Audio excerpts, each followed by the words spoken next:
I want you to take a moment and dedicate 100% of your brain power to listening to what I have to say.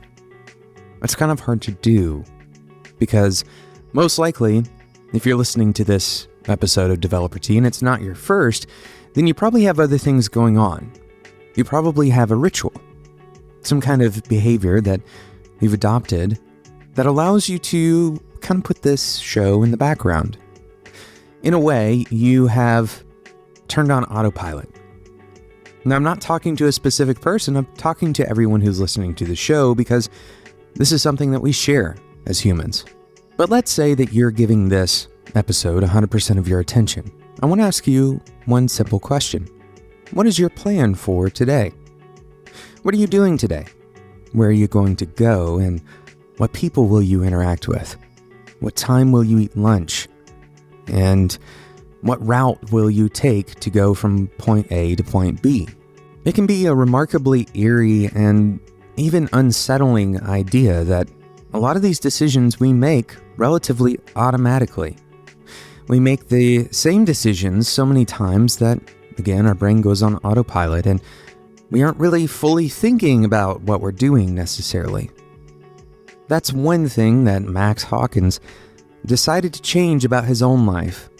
And because we're so interested in this concept here on Developer Tea, I invited him to be on the show. My name is Jonathan Cottrell, and you're listening to Developer Tea. And today's episode is an interview with Max Hawkins. Max was also on Invisibilia. If you haven't listened to that episode, it's probably a good idea to listen to that one in addition to this one because we do reference it quite a few times. My goal on this show is to help driven developers connect to their career purpose. For Max has found a purpose for himself. We won't be giving that away in the intro, so I encourage you to listen to this whole interview. It will be in 2 parts, so if you don't want to miss out on the second part, go ahead and subscribe in whatever podcasting app you're using right now. Let's get into the interview with Max Hawkins. Welcome to the show, Max. Hey, how's it going?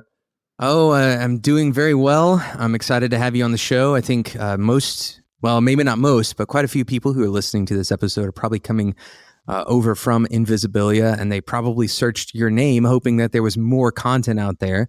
I know after I listened to those initial episodes, the first episode and then the short follow-up episode, that I wanted to hear more. And, I even recently, in fact, today, I went and downloaded the randomizer app. And that's not the right word for it, but that's the Facebook event random app that you had created, and just really interested in kind of some of the philosophies and the ideas behind what you're doing. So I'm really excited to talk to you about all of those subjects in today's episode. Well, I'm super excited to be here. Thanks so much for the invite. I want to jump in kind of head first and kind of start us out on this path to talking about randomness. Randomness, entropy, whatever word you want to use. What word do you prefer? You use the word random quite a bit when you're talking about this stuff. Is there any kind of science behind what word you choose and how that applies? Yeah, there really does need to be a different word. I just haven't coined the alternate word yet. Randomness is a good one because most people know what it means, but it's also a bad one because it can mean multiple things. I'm interested in chance, unexpected things coming from a place where we're not in control of the decision. There's everything in the set of things to be chosen is as likely as every other. But randomness can also mean like things that are unexpected, and that's not necessarily what I'm interested in. Sure, yeah, that totally makes sense. Random events and more importantly, perhaps even unwanted events occurring. That I think a lot of people might think about randomness in that particular kind of perspective, and that's not really what you're talking about. I see in my mind kind of a graph or maybe a histogram of events and their likelihood of occurring, or I guess events is not the right thing, but options, right, or pathways that you may take and their likelihood that you will take them. For the for the average person, and this is really kind of the thesis of the work that you do, right? The average person, that histogram is going to be very lopsided. There's going to be, a very limited set of pathways that are commonly trodden, that they take all the time. And, I'd love for you to talk about, what is wrong with that common path mentality? Well, I think it's not necessarily wrong.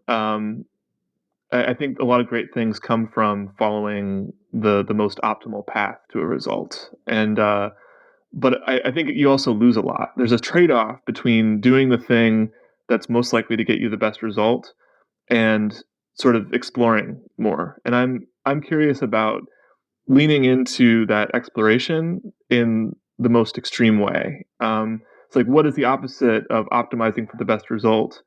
It's just saying every choice that you make is as likely as every other. Doing things randomly opens you up to that sort of serendipity.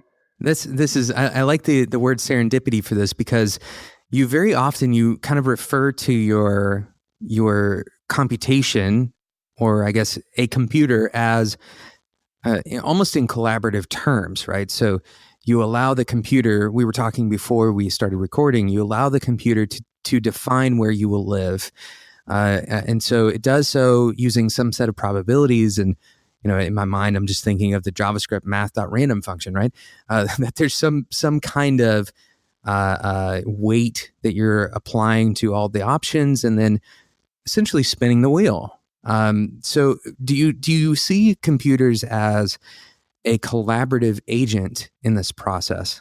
Yeah, that's the way that I think about it. The reason why I tend to anthropomorphize the computer is because I think it makes it easier to wrap your head around what's going on. If you start to think about the computer as having intentions or as like wanting something, then it allows you to focus in more clearly on the patterns that are happening. I When I first got started with this whole path, one of the first things that I did was I wrote a program that sent me to a random business in San Francisco, and it would send me to pizza shop in the Mission, or a FedEx Kinko's in the financial district, or just some place that was completely randomly chosen. And then what I tried to do was to assign some sort of meaning to that and see what it did.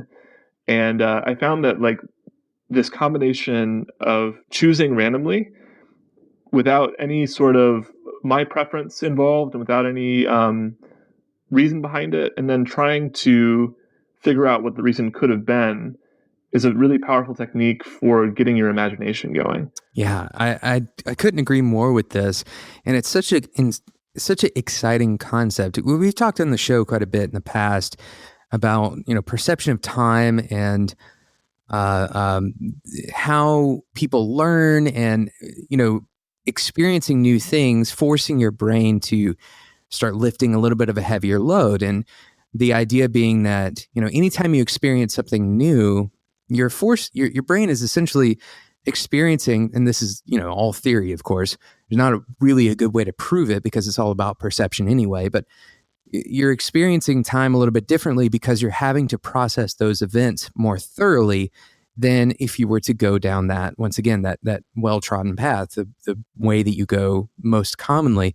And so a very simple recommendation that I give people on a regular basis, developers or not, is to take a new way home. And that sounds so simple, but you're kind of the extreme version of the take the new way home concept. And so have you found that it kind of has shifted your perception of how time passes, or memories for that matter? Do you have richer memories as a result of doing this? Yeah, well, I think the reason why I got started with this is because I really like this feeling of novelty, or discovering a new thing, and there is a way in which it focuses your attention when you encounter something new. It gives you that sort of beginner's mind feeling where you don't really, because it's something that you haven't seen before, you don't know what it is, and that makes it, there are more possibilities embedded within that. So I think like the reason why I got into this is because I was interested in that feeling. And the reason why I stuck with it is because I think that it's much more difficult to get that sort of serendipity in the world that we're living in right now because our lives have become so optimized. You log on to Amazon and it already knows what you want, right? Because the algorithm has figured out that based on your previous browsing history, this is the thing for you. And in some sense, they're right. Like that, you look at it, you're like, that's the thing that I want. But in another sense, they're not because there's no space for serendipity. There's no space for discovering something new. Yeah, I'm interested in reclaiming that a little bit.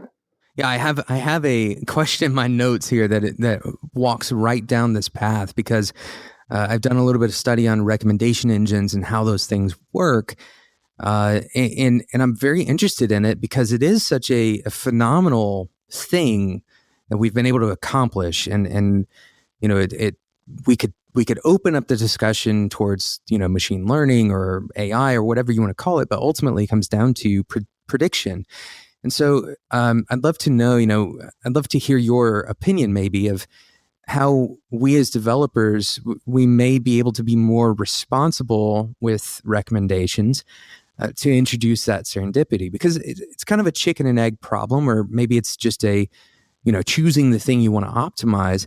But things that people are likely to enjoy, for example, we end up going to kind of a local maximum for that person. It could be that I've never taken dance classes, and I have no intention of doing that, but it could be that I would enjoy that immensely, and I just don't know. And no algorithm would be able to guess that about me, because there's unless something very strange that I don't understand about myself is true about many others like me. That local maximum seems to be, it's like an echo chamber. It kind of limits us in. So I wonder, is there something that we as developers can do? Because we really kind of drive some of this stuff, especially for developers who have more creative control over products they're building. Is there a way that we can recommend more serendipitous options for people that don't necessarily break so far away that they alienate people? Or is this just a challenge that you have to accept, that it's going to be uncomfortable? It's going to be something that is outside of your norm. And, recommendation isn't really about making you happy. It's about making that option new and novel. Well, I do think that as developers, we have a big responsibility to be thinking about this sort of stuff because more and more these algorithms are deciding what everybody sees and increasingly what everybody does. If Google Maps tells you to take a left, then you follow the instructions, and so it's important to be thinking critically about the assumptions that these sorts of algorithms are making, and I believe that the critical oversimplification of the current batch of recommendation algorithms is that it's assuming a fixed set of preferences. It's saying like a person is, this vector in a vector space, and everything that they're telling to us is sort of revealing that hidden latent preference. And in my opinion, that's a huge oversimplification. Because oftentimes the computer will send me the things that I, wouldn't have liked or previously didn't like, but then when I get that suggestion again, my mind changes, and I think that everyone has done a real disservice by this oversimplification. And I forgot your original question. So you said that we have that the recommendation algorithms and the matrices of our preferences have us headed in one vector direction. Yeah, so there's this assumption at the core of a lot of these recommendation algorithms that our preferences are fixed. That what you're doing when you're going to YouTube is putting in inputs that are revealing your true set of preferences, who you really are. And if you give YouTube enough data, they're going to figure out what that set of numbers is, and they can give you just the right videos. But in my experience, that's not how it works. I mean, your preferences change. You discover new things that push you in different directions. And I think it's really a problem that the recommendation algorithms are pushing us into these bubbles um, where we're seeing the same things over and over again because it's assuming that there is one set of things that we want. Yeah. And there's another aspect to your question which I've kind of forgotten. Well, I think overall that covers kind of the spirit of the question, and I think the truth of the matter is that these bubbles they're created for the purpose of lowering the dimension of complexity for messaging, right? So in order to reach something, it's essentially taking what otherwise could be a very highly detailed and high dimensional set of preferences and reducing it to something that is relatively predictable. And that's not to say that these algorithms are not complex. That's not the message that I want to send. And in fact, many of them are pretty amazing in how effective they are in, for example, increasing sales or whatever particular goal, increasing engagement even. But it takes this very human concept of preference and experience and compresses it into information or data, trackable data, quantifiable data that we can use to then describe a person. And I think very often what ends up happening is we tend to start redescribing ourselves through that same lens. Well, you're exactly right. And I think that, one reason why these algorithms are so successful is that they work in the same direction as business incentives. If you're an advertiser, it's better to have some discrete set of categories to advertise to. Um, Additionally, these algorithms, something that's powerful about them is that they tend to give people what they want in some sense. There is some way in which, like when you get into a YouTube hole or you know a Facebook filter bubble, you're seeing things which you are reacting to and you do kind of like, but it's the same sort of relationship as like junk food. Yeah. It feels good to eat junk food, but it's not good for you. It sort of has these detrimental effects, and I think that you can argue that these recommendation algorithms are doing a similar sort of thing. And I think that's true even for people like me who have, highly academic subjects, for example, in my recommendations on my YouTube list, because I go and watch videos about, algorithms or about history or, and so I think even for the people who believe that their feeds are diverse and represent, a cultural worldview that is sophisticated or otherwise, not junk food, that is their junk food. In other words, maybe it would be good for them to see a silly YouTube video from time to time, and actually that's the nutritious thing for their media diet. Yeah, and I think the counterintuitive thing that I found is that sometimes to get out of that bubble and to expand a little bit, you have to go against your preference. Mm-hmm. Because fundamentally, the filter bubble and all these sort of algorithmic traps that I think a lot of us are getting caught in are an output of us following our preference, just doing the thing that we want or seeing the thing that we want. And when instead you go against your preference, you design an algorithm that knows nothing about what you want and it's just giving you things randomly or through some other different metric, you don't have that same sort of problem. And so that's part of why I'm interested in randomness.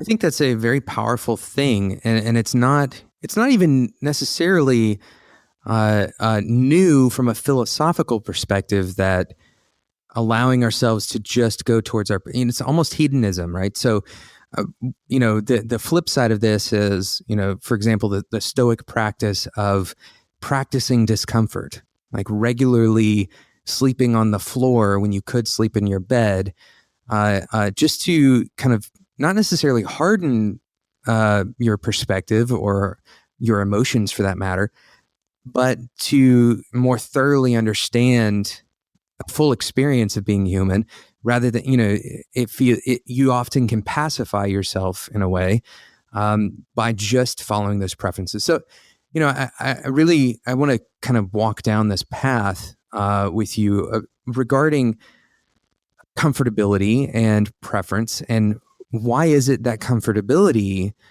can be so damaging, and most specifically at a society level, what does comfortability do to us um, as a society? What happens to us when we walk down that path of just seeking out our own comfort? Well, I always think about this. I come from a computer science and machine learning background, and so I always think about it in terms of searching a space, which is the metaphor that machine learning researchers often use for solving an optimization problem. And oftentimes, like the thing that is the most interesting or the best is on the other side of the hill, and you've got to climb up that hill to get to the thing that's better. And so I think that there's a lot of value in being able to sit with something that's a little bit uncomfortable as a way of expanding the set of things that are available to you, the set of options, if that makes sense. When I go out to a restaurant, previously I used to choose a random thing off of the menu, and I found that was a little bit too difficult to do in the moment because I'd have to like count through to figure out how many menu items there were and then pull out my calculator and choose a random number, and it got to be cumbersome. And so I started doing something that was slightly different but has a similar kind of effect of removing my choice from the situation, and that is to ask for the least popular item. So when I go to every restaurant I go to, I ask, could I please have the least popular item? And I have it translated into a bunch of languages. So if I'm somewhere where they don't speak English, I can show the translation, and I just see what comes out. And it's always a surprise, and sometimes it's really awful. Um, I've I'm trying to think of like the worst thing. I I was at a Starbucks in Japan, and I showed them my translation. They're actually kind of excited about it. They were like, Nikki no Naimono, I'm least popular. It's so strange. And they ended up making me a grande iced milk, just like milk with ice cubes in it. So it Um, immediately becomes watered down. yeah, it was really strange. Um, but if I didn't have those sort of negative experiences, in some way negative experiences, I wouldn't be able to discover other really great stuff. Yeah. Um, and so I think that you have to have some ability to sit through discomfort to find those hidden, gems out there. I couldn't agree more. I think it's also interesting to note, and this is more at a meta level, I guess, that just doing that gave you the opportunity to have that story as well, right? So now you have this memory of this moment in Japan where you drank watered down grande milk from a Starbucks, and you wouldn't have that memory. You probably would have had just another latte. Yeah, I think a lot about our daily routines and just how formulaic they are. Especially if you're like when I was working in a corporate job, and my day was totally determined by my work. I'd wake up at a certain time so I could get there on time. Um, your the direction that you go home and the route that you take is sort of hyper optimized to get you to the right place at the right time. Um, and there's really not a lot of variation within that.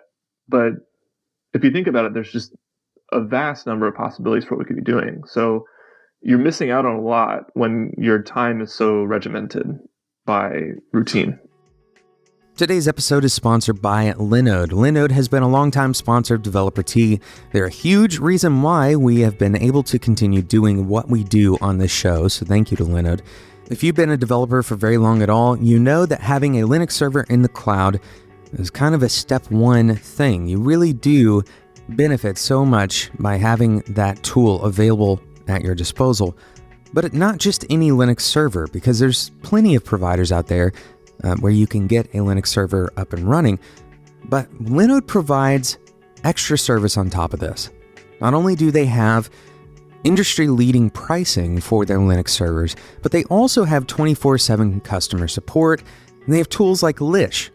What is Lish? Well, it's a special tool that if you're like me, you also make mistakes. You've probably locked yourself out from your server accidentally. Lish allows you to recover from scenarios like that. This is one of many tools that Linode provides to developers because Linode understands developers. Linode is made up of developers. They actually have open source tools that they create for you to interact with their services. Go and check out what Linode has to offer over at spec.fm/Linode. And if you use the code DeveloperT2018 at checkout, DeveloperT2018, you're going to get $20 worth of credit. Now, what can you do with $20, you might ask? Well, as it turns out, Linode's entry-level plan is a $5 a month plan, which gets you a 1 gigabyte of RAM server on their network. And you can get this for 4 months with that $20 worth of credit. Again, head over to spec.fm/Linode to get started today. Thank you again to Linode for sponsoring today's episode of Developer Tea. So I think maybe the average listener doesn't understand just how dedicated to this ideology you really are. So I'd love to kind of go through a few things that you have kind of allowed the computer to take control over. You know, there's a quote in the follow-up Invisibilia episode that I pulled out because I thought it was such an interesting. You said earlier that you anthropomorphize the computer, and you said, you know, I never let the computer down. And so I think this is such an interesting concept. You know, is this a commitment for you that you've kind of made, not necessarily a commitment to the computer, but a commitment to the philosophy? It seems that it is not only a commitment, but it is something that you're actively trying to find new ways of implementing, even though, you know, for example, in your menu, asking for the least popular item, that's kind of a heuristic way of arriving at a random option, right? But the whole experience of going to a restaurant, you've now kind of given that over to this philosophy. I'd love to know a few other places where randomness is kind of the core concept in how you make choices. But then also on the opposing side, what things do you believe that randomness has no role in for your life? Yeah, for the past probably 3 years now, I've been really obsessed with this idea. And it started with these early experiments I was doing, sending me to random places in San Francisco. And I found that they, provided something interesting for me. But I'm a real believer in taking an abstract idea and implementing it in your daily life, because I think you can only get so far from theorizing about something. You have to actually feel what it's like to have that affect you. And so I have been building all of these different programs that randomize different aspects of my life, so I can sort of try it out and see how it changes the way that I feel. So I mentioned the random place thing. I have an app called Offbot, which will give you a random restaurant or cafe or business around you. And I use that to determine where I eat and sometimes, what I do for fun. Mm-hmm, mm-hmm. See, I have an app that sends you to a random Facebook event near you. So that sort of gives you a social event in your area to go to, which is transports you to another world in some ways. Let's see, what else am I working on? I'm planning to get a random tattoo soon. So previously I was traveling a lot using this random program. It determined what city I lived in, and I would live in the city that the computer chose for a month, and then move on to the next. And that was a really extreme form of randomizing my life. Yeah, definitely. I've since uh, decided to live in places for a longer amount of time, and so I'm in New York at the moment, and I'm directing my research into randomness more towards the everyday sort of stuff. I've been getting really into randomized fashion. So I have a bot that searches Amazon for random shirts, and I'm working on replacing every piece of my wardrobe with a random item. Getting a random tattoo. Yeah, what else am I doing? Anything that's random, anything I can randomize, I'm trying it out. Anything I can get my hands on. That's it's so interesting, and there's so many things that come to mind immediately for me that now I feel like I'm going to go and do this. You know, the most common example of this I feel like is, and this is something that you actually did in the invisibility episode, but the shuffle, the playlist, right? Just shuffling a set of songs, and you don't really know what's going to come next. And for that particular example, you used all of Spotify shuffling random playlist, generator. Is that something that you still use?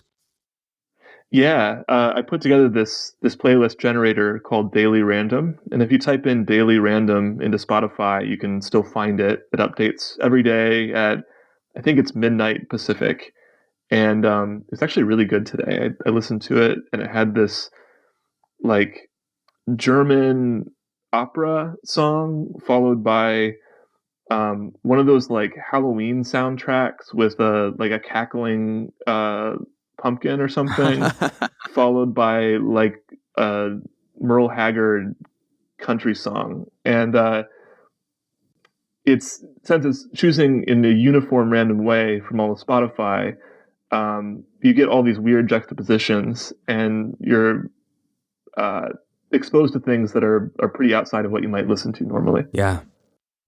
Yeah, it seems that, with that kind of thing, with randomness as the driving factor, especially with that large of a set of options, that you very rarely, if ever, are going to hear the same song twice.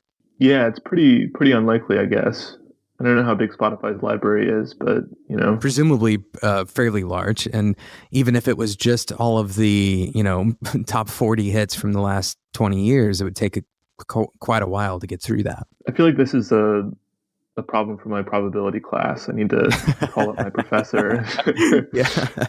It's probably like more likely than you'd expect. That's usually how those things work out. Yeah, that's true. And especially if you listen to quite a bit of music on a daily basis. But the areas that, that seem to be so set in stone, like I'm thinking about my exercise routine, for example, and randomizing the various exercises I could be doing, or how I'm exercising, or even for how long I'm exercising. One thing I actually did during a workout one time, I took a deck of cards. This is a very common workout, by the way. It's not a novel idea. And whatever card came up next, that's the number of whatever that exercise I would do. And so you work through the whole deck and you do various exercises. And there's something kind of energizing and interesting about that keeps you waiting for the next thing. As simple and scoped as that is, I feel like, if you were to blow that up on a much larger scale with exercise or with anything else, that you're kind of constantly looking forward to things. Yeah, I think there's something that's really seductive about novelty, and that's part of why I'm doing what I'm doing. I actually had a random exercise generator for a while, um, and it didn't show me the exercise. It would use text to speech to yell out the exercise I was supposed to do. So it'd be running on a treadmill and it'd say, do squats now. And then I'd have to go and do squats. And it was very chaotic and kind of crazy. and not super practical, but it was fun. Yeah, I think that there is something that's really alluring about um, randomness because you never know what's going to happen, and it kind of keeps you on the edge of your seat. As you're thinking about that, though, I am also recognizing some of the downsides of that, which adds a little bit of nuance to what I was saying before. Because there's another thing that does a similar um, has a similar mechanism, and that's a slot machine, right? Yeah. It's you're getting these random stimuli, and that keeps you waiting to see what is next. And obviously, a lot of people get very addicted to that, and it has a lot of problems. And so, I think like one nuance in the way that I'm thinking about this, and it's something I've been thinking about more recently, is how control has to work into it. Hmm. Because it's fine for me to follow a random path because I'm the one that's deciding what the space of randomness is that I'm choosing from, and I can always turn it off. Um, there's a risk, if you let someone else randomize your life, what direction are they pushing you in? Bit of a tangent there. Yeah, no, that actually is completely relevant because I think, you know, this concept could become very similar, like you said, to slot machine. It's the same reason why we get addicted to email, because at one point in our career or in our life, we got an email that was filled with great news. Maybe you got the news of a raise in that email, or maybe you got the first connection with someone who would eventually you would date and then eventually you would marry. And so now your brain connects this periodic reward system. And so the same thing could be true with your random restaurant suggestions. You're hoping and waiting for the next, hidden gem, like you said. And I think that can be, like you said, that random reward would make us wait and anticipate, perhaps to an unhealthy degree. Well, that's why I'm really interested in this idea of uniform randomness Mm-hmm. and going against bias, because it's complicated because there's always bias in the world that you're sampling from. But I think that um, I think that it's really important with these systems that they be verifiably random in some sense, that there's no one pushing their finger on the scales. Because if it's a uniform random sample of a space, then it can inform you about the world around you. You can discover things in your neighborhood that you didn't know were there, that sort of thing. But if it's being tilted in one direction or another, that can be problematic. Yeah, I actually had an idea because I live in Tennessee, and so we have a lot of hiking space around here. And I had an idea for an app that would choose, within bounds, latitude, longitude, and would drop a pin there and then allow Google to tell me how to get there. And so the idea being that I don't know where all of the good hiking spots are, but filtering nature it's kind of antithetical to the experience of being in nature. And I loved that idea. I never actually implemented this, but I feel like it's right in line with the concepts you're talking about, that, the true randomness there is that we're talking about the full scale of latitude, longitude, that it's not, limited to a list of places that people have identified as, this is an end point for you to go to, but instead it's actually a physical location that may or may not even have a name. Yeah, it'd be great. I think you should do that. Well, I'll share you on it if I do, and maybe do it in an open source kind of way. Yeah. I guess the truth is you could just create a number generator and then give it bounds to provide you the latitude, longitude back, and then put that directly into Google. Yeah. There's issues with practicality, and that's always the trade-off, right? It's like I could have my random number generator just give me a latitude, longitude on the globe and go there, and that would be a uniform random sample of the world. But there's a lot of places that are really hard to get to, and so the sort of compromise that I've made, and I think it's a reasonable one, is to look at what is possible. So I look at flight data and bus routes and uh, all sorts of transit data to figure out what parts of the world are accessible within my budget. And then I'll randomly sample from those places. And Yeah. that gets me a little bit random while still making it so that I don't go bankrupt. Yeah, that makes total sense. And I think that it would be irrational at an economic level to believe that everyone can fund a fully random way of living, just because there are things that would be, like you're saying, practicality wise, there are things that would be prohibitively expensive or dangerous for that matter, beyond a threshold that is reasonable. It's going to the middle of the ocean is probably not, chartering a boat to take you to the middle of the ocean, just you alone, that would be incredibly impractical. One thing that's kind of interesting about using randomness in this way, though, is that it actually shows you those limits in a way that you might not know otherwise. Like, sometimes it's very rare that I'll go against what the computer tells me because I feel like I need to follow through just to be true to this idea. But the times when it does, it's often a place where there's a real moral boundary or a safety boundary. And I found that like following this computer has allowed me to be more thoughtful about what I think is right and wrong.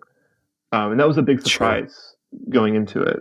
And this is something that you talked about in the follow-up episode on Invisibilia as well, correct? Yeah, that was a big theme of the follow-up episode. Is, can you ever go to a random place that is not okay? Right. Yeah. It is totally a question for the person who's on the receiving end of that instruction, to determine for themselves. Absolutely. What I like about this randomness method, though, is that it makes those decisions much more clear than they would be otherwise. Yeah. There's a way in which when you sample uniformly from a space, it's giving you a mirror of the world that you're sampling from. I found when I was traveling randomly, I started to notice these patterns in the places that I was sent, which is surprising because it's random. You shouldn't really be able to detect a pattern. But I found that I was getting sent to places like London or Mumbai, India, or Hong Kong that were previously a part of the British Empire. Interesting. Yeah. And I started thinking about like, why is that? And well, of course, it's because I have this price constraint, which is pushing me towards places that are more accessible on the global transit system. And there are all these, old trade routes that make up the world transit system. So there's a way in which when you're choosing randomly, you're getting a picture of the space that you're choosing randomly from. Yeah, it's kind of revealing the contours that are often forgotten or missed, that are actually reflected somewhere. Right? There's something that is showing you, like you're saying, that mirror. It's almost like a high detailed image, maybe like an HDR image, as cheesy as that sounds, showing you the things that you normally don't see, but it's bringing out those features more clearly because you're not thinking about, the trade routes on a daily basis. That's not something that's going to cross your mind until you encounter it. Well, I think it's because our perception of the world is very biased by our experience and our preferences. When you go to a place, you see the things that you are familiar with and respond to. And so you're not actually getting an accurate image of how the world is. You miss out on these, big patterns and larger trends, and you don't allow yourself to see things that are right in front of you because they don't fit with your model. And in some ways, hopefully, choosing randomly allows you to break out of that a little bit, because it puts you in direct contact with things that your preferences might have led you away from. Thank you so much for listening to today's episode of Developer Tea, part 1 of my interview with Max Hawkins. Hopefully you are as intrigued with Max's story and his tooling and all of the things that he's doing with randomness in his life as I am. and the conversation continues and continues to get better in the next episode of Developer Tea. So if you don't want to miss out on that, make sure you subscribe in whatever podcasting app you are currently using. And by the way, if you have found these episodes to be valuable and you want to give back, the best way to do that is to go and leave a rating and review in iTunes. And why is iTunes so important? Well, it kind of acts as the central hub for all of podcasting. It's where podcasting got its start, and it's still where most apps actually pull their information from. So by giving us a rating and a review in iTunes, not only are you giving me direct feedback, because I've literally read every single review in that list of reviews, but you're also increasing the probability that another developer, just like you, can find the show and get value out of it just like you have. Thank you to those of you who have left ratings and reviews already for the show. Thank you so much for listening. Thank you again to today's sponsor, Linode. Remember, you can get $20 worth of credit by heading over to spec.fm/Linode and using the code DeveloperT2018, all one word, at checkout. Thank you again to Linode for sponsoring today's episode. Thank you so much for listening, and until next time, enjoy your tea.